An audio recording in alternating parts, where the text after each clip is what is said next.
Thank you so much, Klaus, for that very kind invitation. It's a special opportunity to be in this position. And I wanted to put something together that would be meaningful to each of you. Not to me, but to you. The important thing is the audience, not the speaker. And so the subject that I chose was the keys to happiness in life and your careers, what really matters. Well, family and friends are what matter the most, and you've seen the pictures already. This is our son and daughter-in-law, Chris and Katie, our 3 grandchildren, Lily, Jack, and Chloe. We're blessed that they live only an hour and 10 minutes from us in Newport Beach, California, and we see them almost every week. It's a little more challenging for our daughter, who lives in northern Yorkshire, just south of the Scottish border, with her husband and daughter. She's expecting a second child, so we'll be with them at the end of July when that wonderful event happens. We see them about 4 or 5 times a year, either because they travel to us or we travel to them. My wife, Kathy, deserves 97% of the credit for raising 2 such wonderful children. I have no conflicts of interest with regard to this talk. The Siebenrock era in Berlin is something that we're all benefiting from right now. The depth and greatness of the entire faculty of the department, including those now working elsewhere or deceased, makes the University of Bern unique in the world as an institution of impact in hip surgery and hip preservation.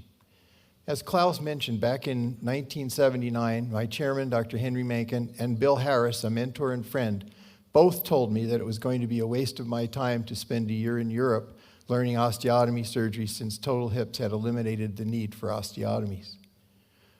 As Elon Musk, someone I greatly admire, said, "When something is important enough, you do it even if the odds are not in your favor."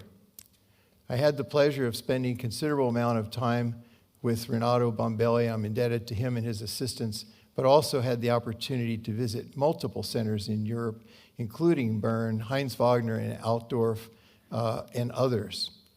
That year had a profound impact on my life, leading to wonderful professional relationships and friendships then and into the future, including these wonderful people, some of whom are in this room, some are no longer with us, but all had a significant impact on my life one way or another. I want to say just a minute about the Orthopedic Research and Education Foundation, because my contributions, in contradistinction to what Klaus said, into the academic literature are very modest. And though not an engine of scientific publications myself, I help to fill the tank with fuel. I've donated over 200 days over the last 15 years as chair of charitable giving of the Orthopedic Research and Education Foundation, and I'm the longest serving member of the board of directors in history. I have organized fundraising events all over America and helped to raise many millions of dollars to fund orthopedic research. Some of these events have raised over $1 million in one evening. Recipients of $250,000 ORAF Career Achievement Grants have a 46% chance of subsequent multi-year NIH funding. The main gratification is providing the resources for hundreds of $5,000 resident research grants, which often give young residents their first opportunity to present at a regional meeting or a national meeting and have a high success rate in creating clinician scientists. I am currently working on a single unrestricted gift of $100 million to fund orthopedic research grants. I take great pride in having continued to pursue osteotomy surgery upon my return to the States and sharing the enthusiasm for it at courses all over America and in other countries. Along with Mike Millis, whose contributions are much greater, we kept the flame alive, and now 40 years later, it's really cool to be a hip preservation surgeon. In my first weeks upon beginning my clinical work in San Diego, Vern Nickel, the famous head of rehabilitation at UCSD, advised me not to do any of those crazy osteotomies. Richard, I have never seen a patient walk well after one of those. If you do it, be prepared for the consequences and an unhappy patient. I could talk more about orthopedic surgery and hip preservation and total hips, but I won't. You will get a lot of that this week from some of the best surgeons in the world. This is a special opportunity to give you some thoughts that you will remember and may actually change the way you lead your life. Here's what I looked like at age 18 with my 5 brothers. This proves that I once had hair.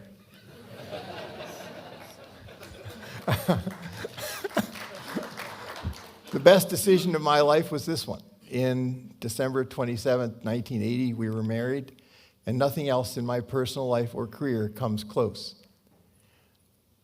The follow-up study 40 years later demonstrated an excellent outcome of the procedure.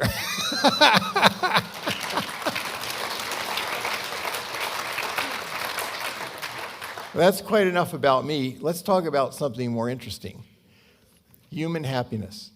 There's a Chinese proverb that says, if you want happiness for an hour, take a nap. If you want happiness for a day, go fishing.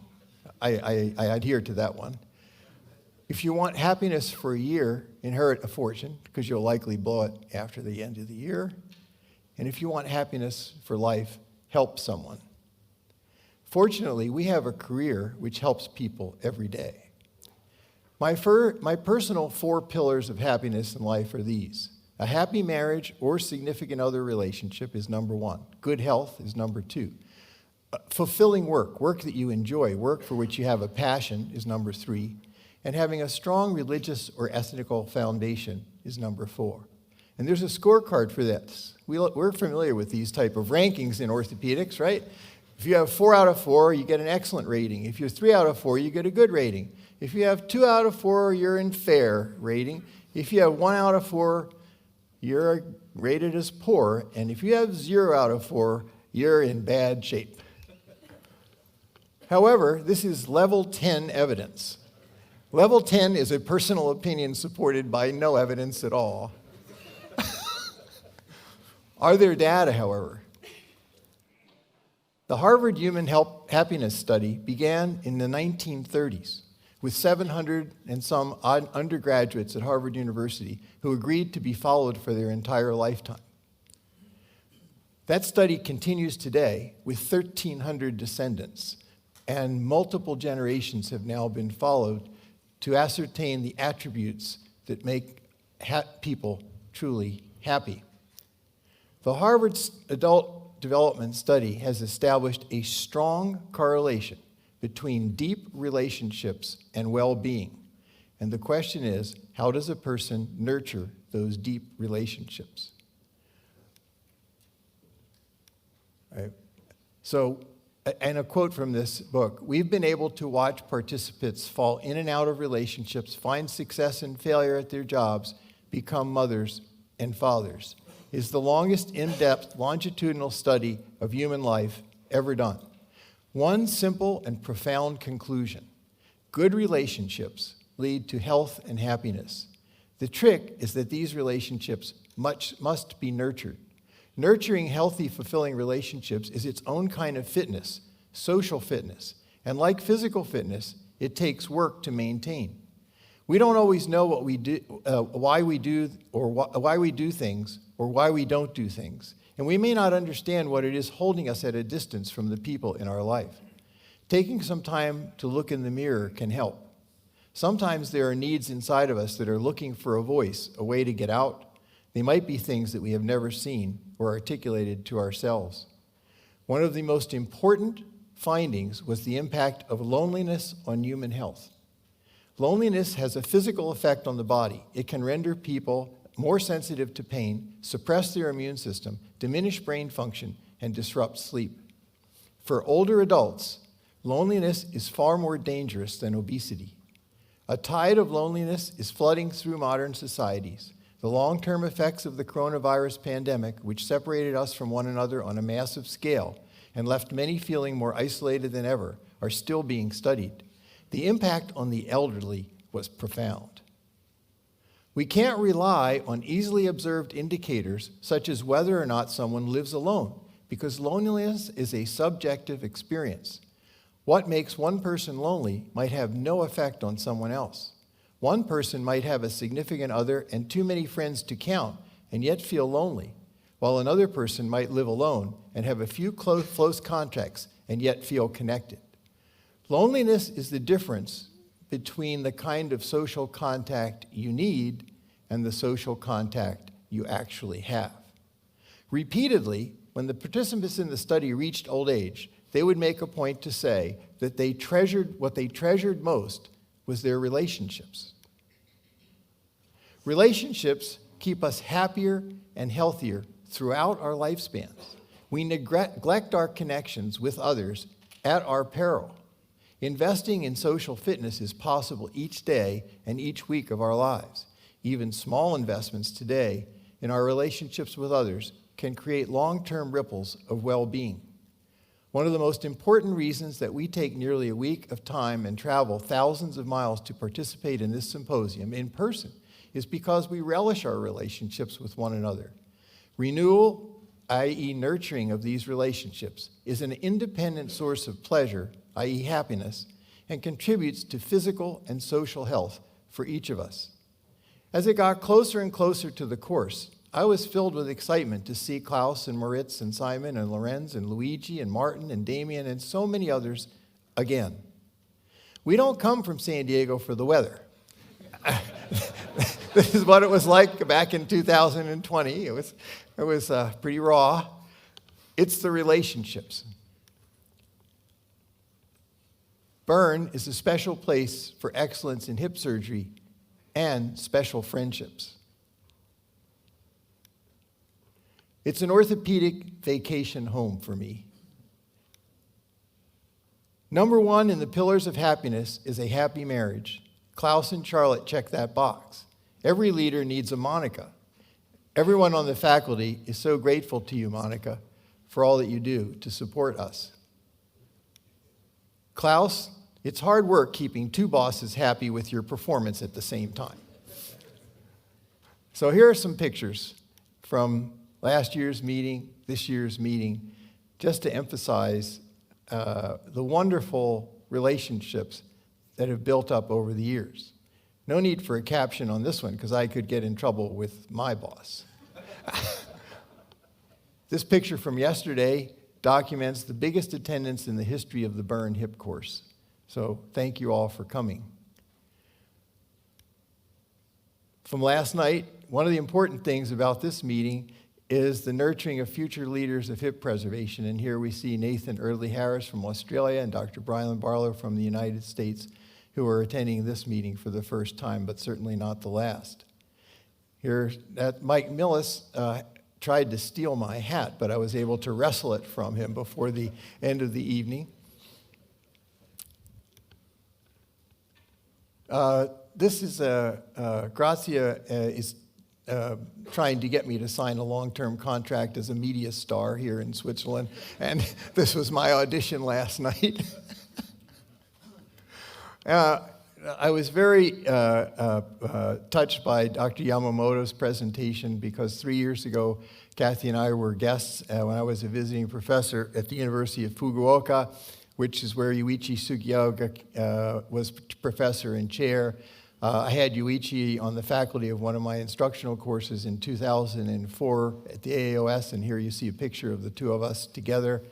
And Yasuhara Nakashima, who is the current chair, spent 2 years at Stanford as a wonderful individual who speaks marvelous English and is leading a very strong tradition at that university, which has a long and storied history in hip preservation. Rich people can be lonely, and very poor people can be happy. There is no correlation between personal wealth and happiness. The pursuit of money, positions, titles, status, and possessions are no guarantee of happiness. So how do we take advantage of this knowledge? As busy orthopedic surgeons, most of us still take time every day to do some exercise. It would be wise to shave some of that time off the gym and that time working at night and reallocate that time to building and maintaining meaningful relationships. As you get older, nurture true friendships with younger people. Otherwise, in your final years, all of your friends will be gone and the risk of loneliness will be enormous. Which country has the happiest people in the world? Just think about that for a second. it's Finland. In fact, let me go back. Switzerland is high up on the list at number 5. 4 of the 5 countries are Nordic countries. Finland is top of the world according to the World Happiness Report of 2018, and Nordic countries take 4 out of those 5 spots. They are well known to be stable, safe, and socially progressive, with a healthy work-life balance, good education systems, and subsidized child care. There is very little corruption, and both the police and the politicians are trusted. Imagine that. We don't compare ourselves to our neighbors. In this study by Frank Martella, who is a philosopher and psychologist living in Finland, he has identified 3 characteristics that make the Finns so happy. 1, they don't compare themselves to their neighbors. Focus more on what makes you happy and less on looking successful. The first step to true happiness is to set your own standards instead of comparing yourself to others. Number 2, we don't overlook the benefits of nature. Happiness is spending time in nature. It increases our vitality, well-being, and gives a sense of personal growth. Find ways to add greenery to your life, even if it's just buying a few plants for your home. And here, very importantly, is there's a high value on the community circle of trust. A lost wallet experiment in 2022 tested the honesty of citizens around the world by dropping 192 wallets filled with cash and credit cards in 16 countries around the world. In Helsinki, 11 of the 12 wallets were returned to their owners. Finnish people tend to trust each other and value honesty. If you forget your laptop in a library or lose your phone on the train, you can almost be guaranteed that you'll get it back. When talking with anyone, talk less and listen more. Attentive listening is one of the best ways to express respect for another person. Don't daydream or get distracted when listening to a friend talk. Here are a few exercises to increase happiness from psychologist Jenny Mapena. One is called positive reframing. That means when you feel overwhelmed by all the tasks on your agenda and think, I really hate my job right now, rephrase it. Replace that thought with, things are challenging right now. I wonder if I can change anything about this situation. Strategy, start small, identify the most important tasks, and delegate or defer the rest.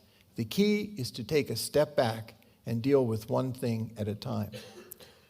Number 2, when provoked and made angry by a very upsetting email or some other issue, write down your thoughts once and then distract yourself for 24 hours. Never respond to an email when you are angry or upset, even if it is justified. Write your response down, but don't send it. Wait at least a few hours if it's critical, and 24 hours if possible. When you revisit the situation, you will almost certainly respond in a completely different way, both in content and style.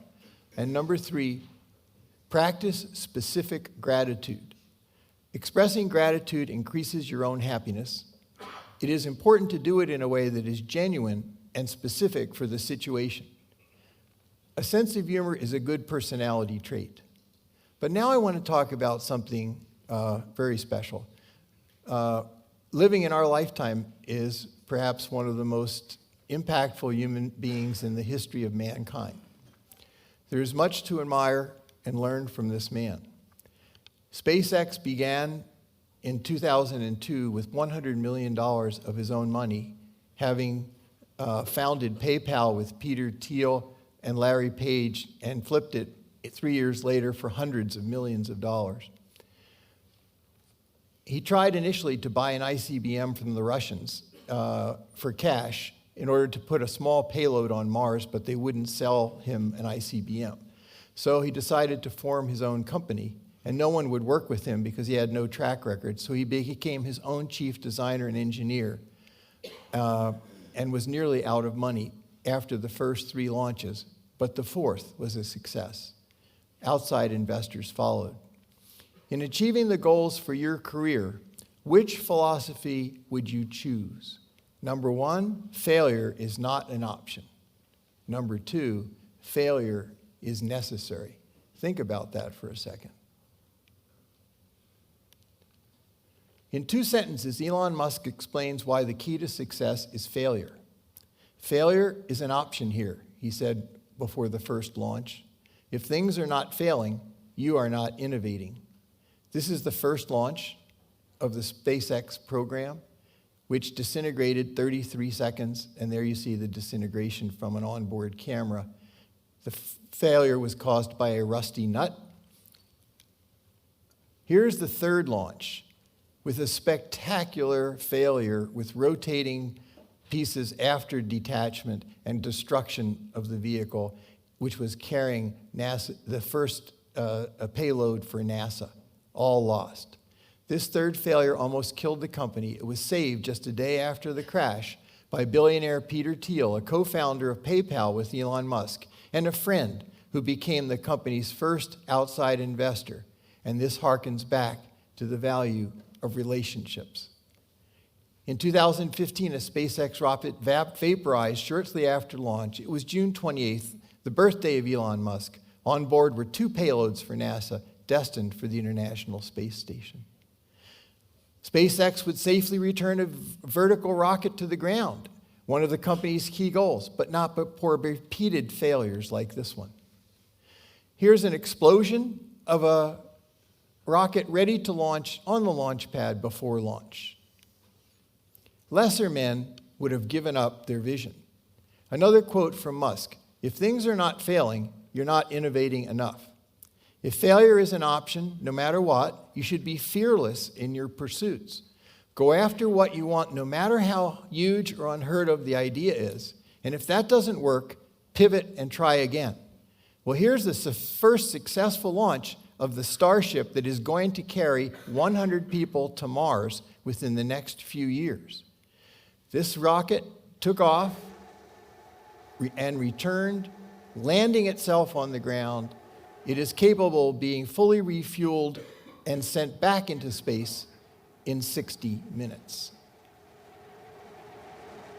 There are no non-reusable parts except for the fuel, which is very cheap, methane and oxygen. This is a picture of the Starship ready for the first major launch. This is the actual vehicle as it is configured to take 100 tons of equipment and 100 people to Mars.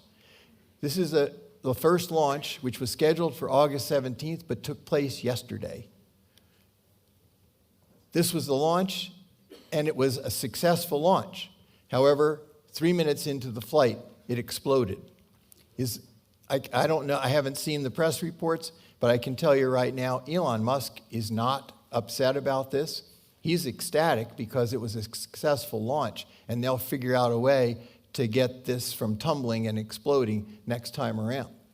The Falcon 9 rocket, which is now the most reliable rocket ever built by man, is ferrying astronauts to the International Space Station and payloads for NASA and other countries into space, and it is launching tens of thousands of mini satellites around the globe to provide cheap internet service to the entire Earth.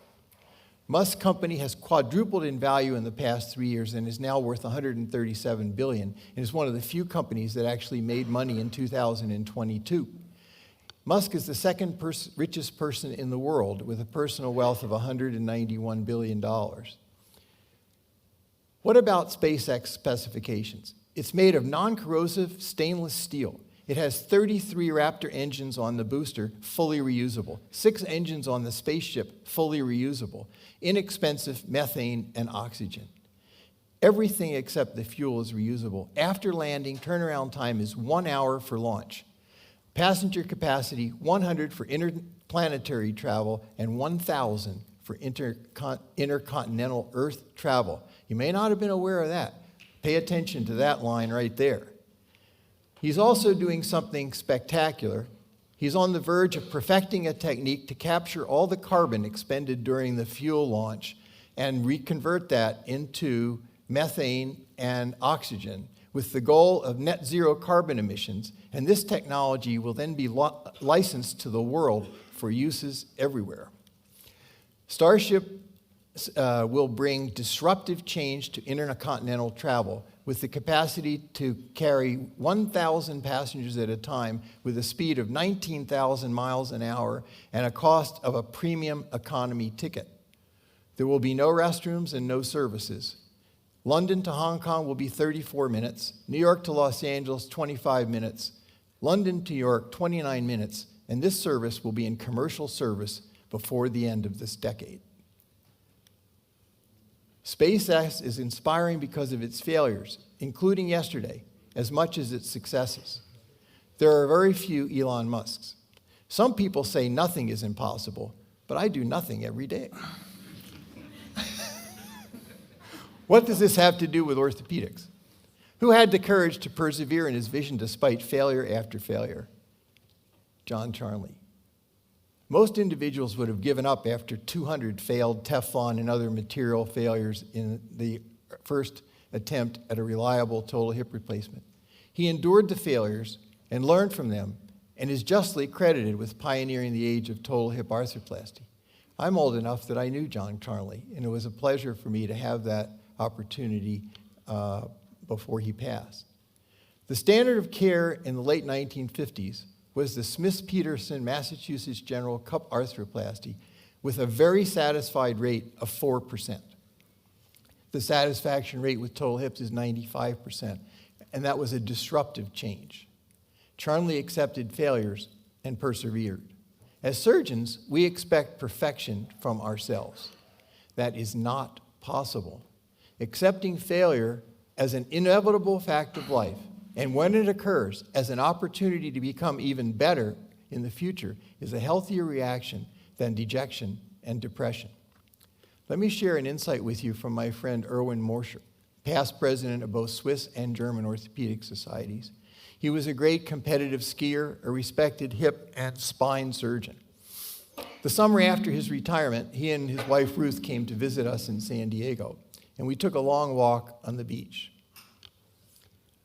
The story of our walk on the beach. My comment, Erwin, you must really miss the surgery, because he was a great surgeon.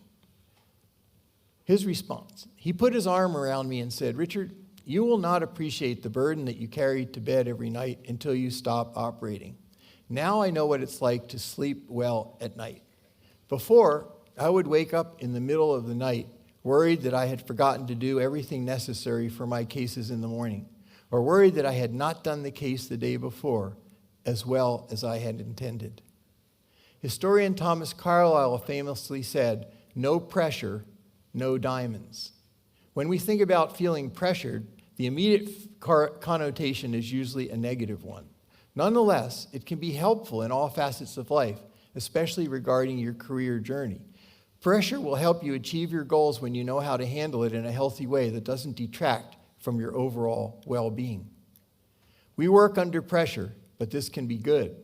Erwin Morscher handled the stress and was a great surgeon, designer, innovator, and teacher. When you love what you do, it's not work. It's one of the 4 pillars of happiness. Here's the story of Martin Bercetegu, a 3-star Michelin chef in San Sebastian, Spain. A quote, for 48 years I've been dedicated body and soul to doing what I like the most in this world, cooking. Here we are with him in his fabulous 3-star restaurant in San Sebastian a few years ago, which was a truly wonderful experience. And I commend all of you to go to San Sebastian, which is one of only 4 cities in the world that has 3 or more 3-star Michelin restaurants. We did all 3 in 3 nights.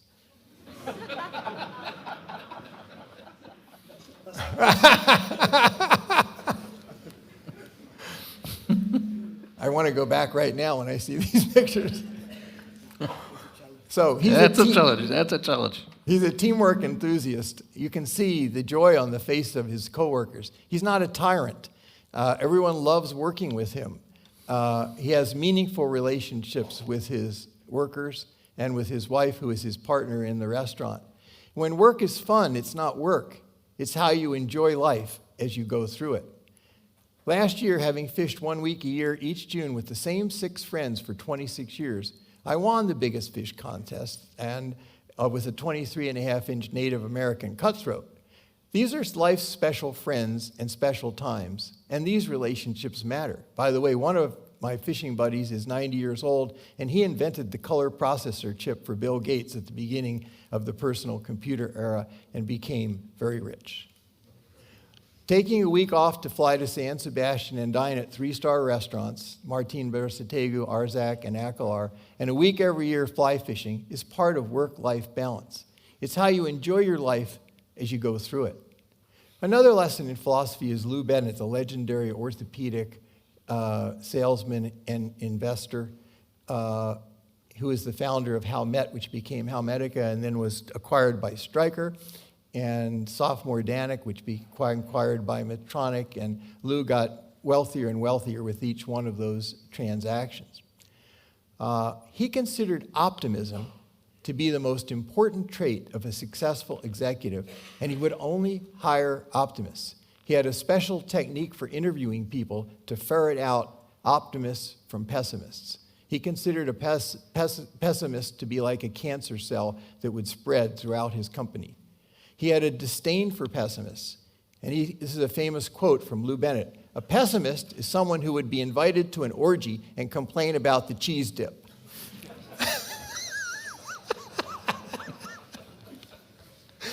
One of my many side jobs is representing the interest of orthopedic surgeons, including funding for our research at the highest levels of political power. At the request of Moritz and Simon, I have included a few of these politically incorrect political slides. Please forgive me for this. But one of the men in this picture is good looking, and the other is an actor and governor of California.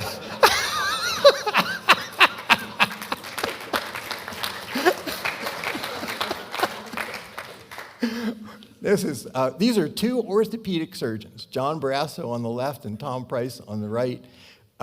These two orthopedic surgeons were in charge of policy at the national level for a political party for both houses of Congress, and they're both orthopedic surgeons. That will never, ever occur, and it was a unique moment in history. Here's a shot with Speaker Pelosi. Here's one of our visits to the White House with Kathy and I in the Rose Garden. Tom Price was the first orthopedic surgeon ever elected to Congress. And here he is as an overnight guest at our home in Rancho Santa Fe a number of years back. Here's a shot with President Bush, and this is the killer of all pictures.